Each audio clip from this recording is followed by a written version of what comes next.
Welcome to Penrose Learning, where we make understanding easy. You start immediately. Park level, brake on, and raise the car if necessary. Place jack stands under rated points. Once the engine is warm for 5 to 10 minutes, turn it off so oil drains safely. Position your drain pan under the plug. Make sure the filter is accessible. Use the correct oil grade, check the manual, and keep rags and gloves handy.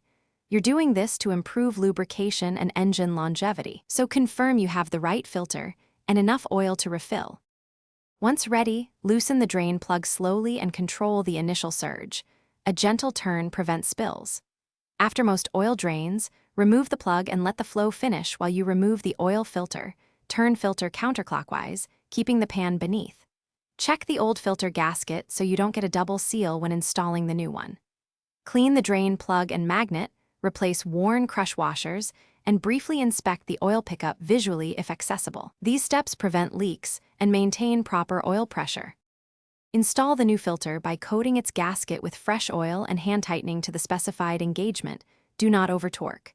Reinstall the drain plug and torque it to the manufacturer's spec, then refill with the correct oil volume using the dipstick to monitor level.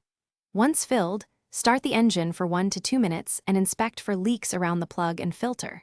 After a short drive, recheck oil level and top if needed. If pressure light stays on, shut off and verify filter seating and oil level.